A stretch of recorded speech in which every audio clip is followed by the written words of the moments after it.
मित्रों नमः शिवाय। मैं ज्योतिष दैवज्ञ पंडित देवेंद्र द्विवेदी, शहडोल मध्य प्रदेश से। मासिक राशिफल चंद्र राशि पर आधारित, ग्रह गोचर पर आधारित वृषभ राशि। वृषभ राशि का आने वाला महीना मई 2026 कैसा रहने वाला है। मैं हमेशा आपसे एक बात अवश्य शेयर करता हूँ कि 9 ग्रह हैं, तो 9 ग्रह में कुछ योग कारक हैं तो कुछ मारक ग्रह हैं, तो कुछ अच्छे परिणाम देने वाले हैं तो कुछ बुरे परिणाम देने वाले हैं, तो कुछ ग्रह शुभ फल प्रदान करते हैं तो कुछ ग्रह अशुभ फल प्रदान करते हैं। कहने का तात्पर्य कि 9 के 9 ग्रह एक साथ कभी भी पॉजिटिव नहीं होते, सकारात्मक नहीं होते हैं, और उन ग्रहों के लिए क्या करना चाहिए क्या नहीं करना चाहिए, इन सब बातों का जो विषय है ये आपसे मैं शेयर करते रहता हूँ। सबसे पहले तो आप अपनी जन्म कुंडली में देखें। जन्म कुंडली एक ऐसी कुंडली है कि जन्म से लेकर के और अंतिम समय तक वो कुंडली हमारे साथ रहती है, हमारा साथ देती है। उसमें किसी न किसी ग्रह की महादशा, अंतरदशा, प्रत्यंतर दशा चलती ही होगी। वो विशेष कुंडली बन जाती है, क्योंकि जन्म कुंडली के बिना हम शेष और जो कुंडली हैं उनको देखने का कोई मतलब नहीं निकलता। उसके बिना काम नहीं चलता, कोई विश्लेषण नहीं होता। और उसमें जो ग्रहों की महादशा, अंतरदशा चलती है वो स्थायी रूप से हमारे जीवन को प्रभावित करती है। ग्रह कोई भी हो सकता है, योग कारक भी हो सकता है, मारक भी हो सकता है, कोई भी ग्रह हो सकता है। अब प्रश्न ये उठता है कि जीवन में जब ग्रहों की महादशा, अंतरदशा चलती है, हम मान लेते हैं कि अशुभ ग्रहों की महादशा चल रही है, समस्याएं आ रही हैं, तो हमें उसके लिए क्या करना चाहिए, उसका निदान क्या है। और शुभ ग्रहों की जो महादशा, अंतरदशा चल रही है, तो उसके लिए हमें क्या करना चाहिए। तो मंत्र से, पूजा पाठ से, इष्ट देव की आराधना से, रत्नों से, रुद्राक्ष से उन्हें अनुकूल किया जा सकता है। 100% अनुकूल तो नहीं होते हैं, पर 70%, 75% जो है उसके सकारात्मक परिणाम जो है हमको देखने को प्राप्त होते हैं। इसी प्रकार से अगर कोई शुभ ग्रह की महादशा, अंतरदशा चल रही है तो उसका भी विश्लेषण नवमांश कुंडली में, षोडश वर्ग सारणी में उसका भी विश्लेषण कर लेना चाहिए और देख लेना चाहिए कि ये ग्रह शुभ तो है, अच्छे भाव में बैठा है, अच्छे परिणाम देने के लिए विवश है, किंतु दे पाएगा कि नहीं दे पाएगा, और दे भी पाएगा तो कितनी मात्रा में दे पाएगा। इन सभी बातों के लिए हम बीच बीच में आपसे बातें करते रहते हैं। अब वृषभ राशि या जितनी भी अभी मेष लग्न से लेकर के, मेष राशि से लेकर के और मीन राशि तक सभी जातकों की कुंडली में अलग अलग काल सर्प दोष बन रहा है। 12 प्रकार के काल सर्प दोष विशेष रूप से माने जाते हैं जो जीवन को प्रभावित करते हैं। अब यहाँ पर हम वृषभ लग्न की बात करें या वृषभ लग्न चंद्र राशि पर आधारित वृषभ राशि की बात करें, तो यहाँ पर 10वें भाव में राहु बैठे हुए हैं और 4थे भाव में केतु बैठे हुए हैं। ये 10वें भाव में राहु और 4थे भाव में केतु, तो ये बना दिए काल घातक काल सर्प दोष। अब ये दोष बनता कैसे है कि जब केतु और राहु के एक तरफ, इस तरफ या इस तरफ, एक तरफ जब सभी ग्रह गोचर करते हैं या आपकी लग्न कुंडली में भी ऐसी स्थिति बनी है, तो ये काल सर्प दोष बनता है। तो किसी के कुंडली में विषधर काल सर्प है, तो किसी में शेषनाग काल सर्प दोष है, तो कहीं घातक काल सर्प दोष है। माने राहु जैसे जिस भाव में बैठ करके काल सर्प दोष बनाएगा उसका नाम बदल जाता है, उसके उपाय बदल जाते हैं। उसके लिए क्या करना चाहिए मैं इसकी भी बात करूँगा।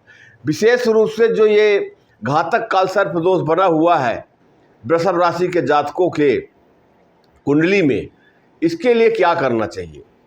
तो राहु तो ऐसे भी सभी को पता है कि राहु जो है सब कुछ छीनने वाला ग्रह है, मायावी ग्रह है, परेशान करने वाला ग्रह है। झूठ, फरेब, बेईमानी, धोखाधड़ी, मार काट, जितने भी अशुभ कार्य हैं जो निंदनीय हैं, ऐसे कार्यों को राहु जो है करवाता है। अब बहुत से हमारे ऐसे जातक होंगे जिनकी कुंडली में राहु की महादशा अंतर्दशा भी चल रही होगी, केतु की महादशा अंतर्दशा चल रही होगी, वो निश्चित रूप से परेशान होंगे। वृषभ राशि के जो जातक हैं, जिनकी वृषभ राशि में जो घातक काल सर्प दोष बना हुआ है, इसका परिणाम तो निश्चित रूप से कहीं ना कहीं देखने को मिल रहा होगा।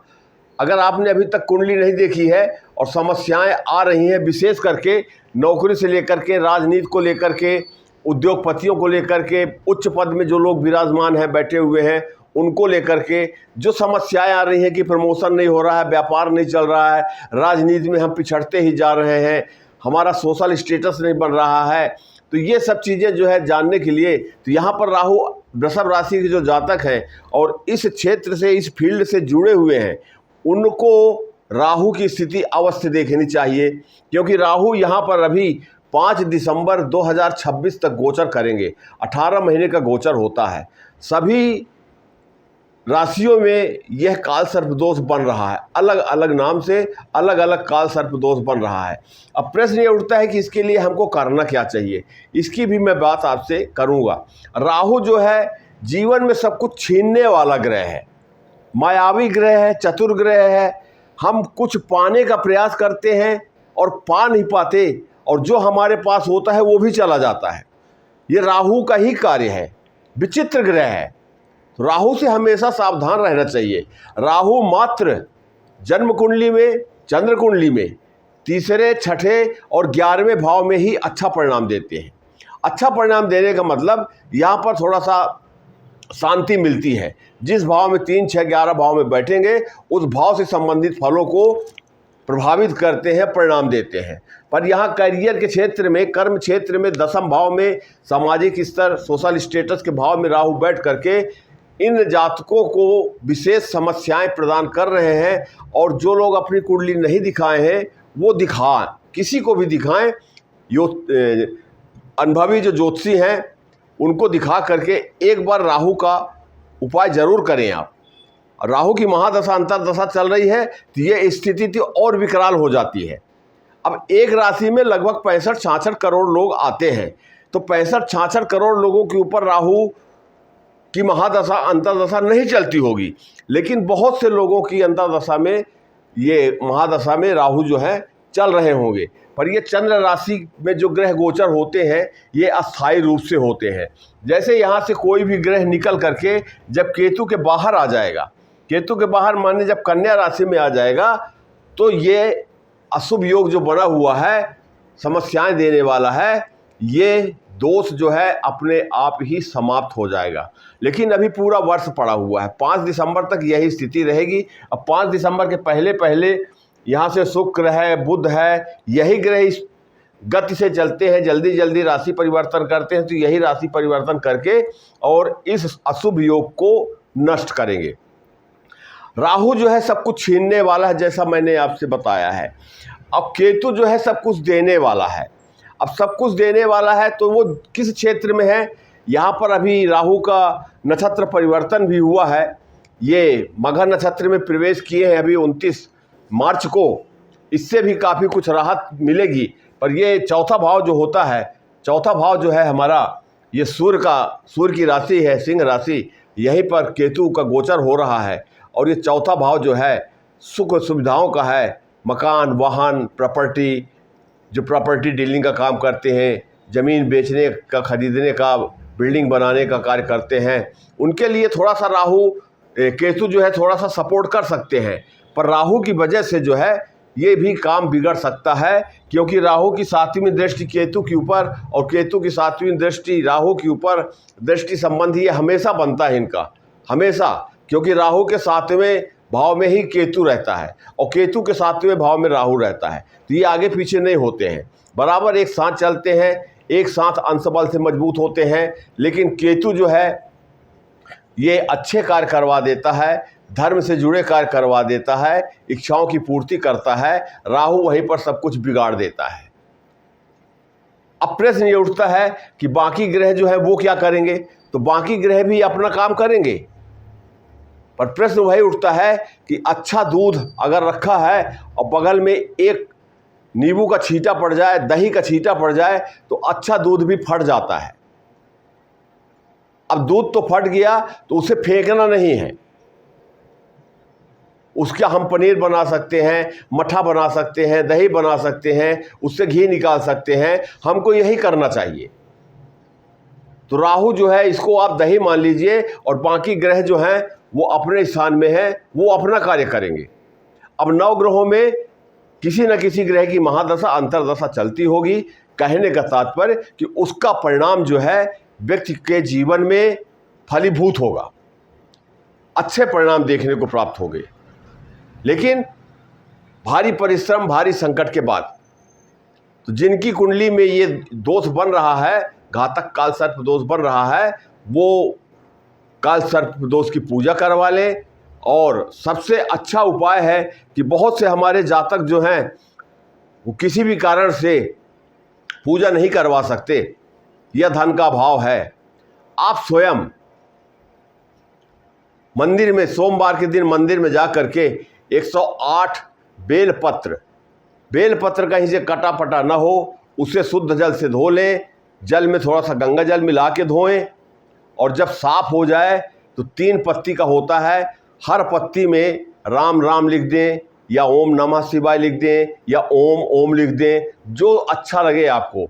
108 बेलपत्र 7 सोमवार तक कम से कम शिवलिंग में जा करके और ओम नमः शिवाय एक पत्ता चढ़ाए, ओम नमः शिवाय दूसरा, इस प्रकार से 108 बेलपत्र सोमवार के दिन आप भगवान भोलेनाथ को के श्री चरणों में अर्पित करें।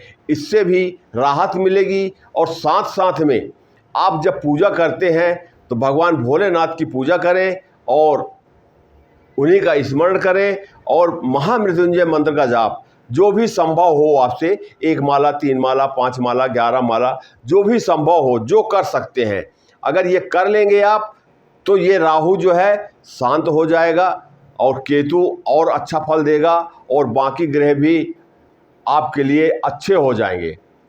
ये छोटी सी जानकारी है।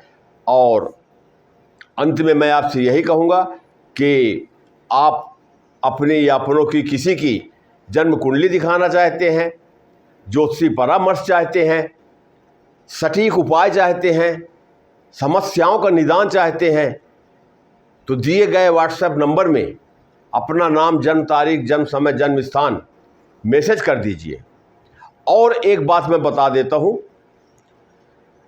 वीडियो तो बहुत लोग देखते हैं, पर किसी कारण से कुछ भी सोच करके वो कॉल नहीं कर पाते या मैसेज नहीं कर पाते। तो ये घातक काल सर्प दोष जो बना हुआ है, आप व्हाट्सएप में जब डिटेल्स डालेंगे उसमें आप लिखिएगा कि गुरुजी घातक काल सर्प दोष निवारण का उपाय मुझे उपलब्ध करा दें। तो उसी नंबर में व्हाट्सएप में आपको 1 दिन 2 दिन में ये उपाय मिल जाएगा। इसके कोई चार्जेस नहीं है, ये निःशुल्क है। एक भावना मन में होनी चाहिए, सर्वे भवन्तु सुखिनः सर्वे सन्तु निरामया। भगवान संसार में सब सुखी रहें, सब स्वस्थ रहें, सब समृद्धि वाले रहें, समृद्ध हों, सुख वैभव श्री संपदा यश कीर्ति आयु स्वास्थ्य निरोगी काया प्रदान करें। पर इतना जरूर लिखिएगा कि कृपया मुझे आप अपनी कुंडली दिखाएं या न दिखाएं, ये अलग विषय है, आप बाध्य नहीं हैं। पर मेरी ओर से मैं जो कर सकता हूँ, आपको 12 राशियां हैं, 12 प्रकार के दोष बनते हैं, काल सर्प दोष बनते हैं, तो अलग अलग उपाय हैं। उसमें से मैं 4-5 उपाय आपको व्हाट्सएप में दे दूंगा। आप उस उपाय को विश्वास के साथ करें, आपका धन खर्चा नहीं होगा, आपका विश्वास और थोड़ा सा समय खर्चा होगा, लेकिन वो समय और विश्वास आपको कहीं से कहीं ले जा कर के रख देगा। न राहु दोष दे पाएगा, न केतु दोष दे पाएगा, और न अन्य ग्रह भी आपके जीवन में किसी प्रकार का अशुभ परिणाम दे पाएंगे। अब फिर मैं कहता हूँ कि आप व्हाट्सएप में सिर्फ इतना लिख दें कि मेरी कुंडली में ये काल सर्प दोष है, कृपया मुझे उपाय देने की कृपा करें। अगर नहीं मालूम है आपको कि कौन सा काल सर्प दोष है, तो आप अपना नाम, जन्म तारीख, जन्म समय, जन्म स्थान व्हाट्सएप मैसेज कर दें। मैं देख करके बता दूंगा कि ये काल सर्प दोष है, इसके लिए ये उपाय है, उसे आप करिए, आपका जीवन सफल होगा, तो मुझे भी कहीं ना कहीं आशीर्वाद प्राप्त होगा। और वीडियो को देखते देखते आप इसे लाइक कर दीजिए। आपका एक लाइक जो है मेरी ऊर्जा को बढ़ा देता है, मुझे शक्ति प्रदान करता है, और ये वीडियो और लोगों तक पहुंच पाता है, और जब पहुंच पाता है तो लोगों का कल्याण होता है, भला होता है। तो प्लीज़ आपसे यही कहूँगा कि हमेशा की तरह सहयोग प्रदान करते हुए वीडियो को लाइक कर दीजिए, सब्सक्राइब कर लीजिए। इसमें कोई धन खर्चा नहीं होता, पर आपकी तरफ से एक सपोर्ट मिलता है। दिए गए घंटी के बटन को आप दबा दीजिए, ऑल को सेलेक्ट कर लीजिए, और अच्छा होगा अगर आप अपने ग्रुप में शेयर कर सकते हैं तो अति उत्तम। और अंत में मैं वही फिर बातें दोहरा रहा हूं कि आप अपना नाम, जन्म तारीख, जन्म समय, जन्म स्थान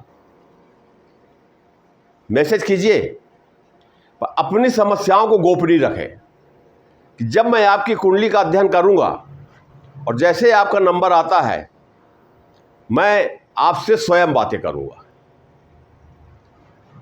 और लगभग जितने प्रश्न होते हैं जीवन से जुड़े, 50 प्रश्न हैं कि जन्म से लेकर के 20 वर्ष तक युवावस्था आपकी कैसी रही होगी या होगी, 20 से 40 युवावस्था, 0 से 20 बाल्यावस्था, 20 से 40 युवावस्था, 40 से 60 प्रौढ़ावस्था, और 60 से 80 वृद्धावस्था, और 80 प्लस वृद्धावस्था।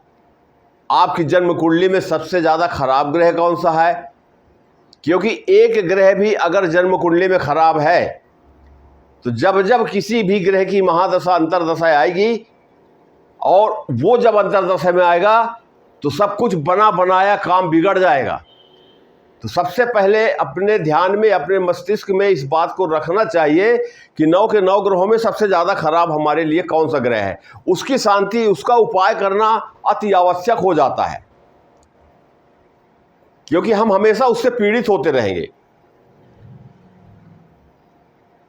हमारा दाम्पत्य जीवन कैसा होगा, बैंक बैलेंस कैसा होगा, बुढ़ापे में हमारे पास धन होगा नहीं होगा, हमें आश्रित तो नहीं रहना पड़ेगा, बहुत सी चीज़ें हैं जो मैं आपको बताऊंगा। लेकिन जितना मैंने कहा है, आपसे निवेदन किया है, उसे आप माने, उसे फॉलो करें। मित्रों, इन्हीं शब्दों के साथ अपनी वाणी को विराम देता हूं। लाइक करना ना भूलें। नमः शिवाय।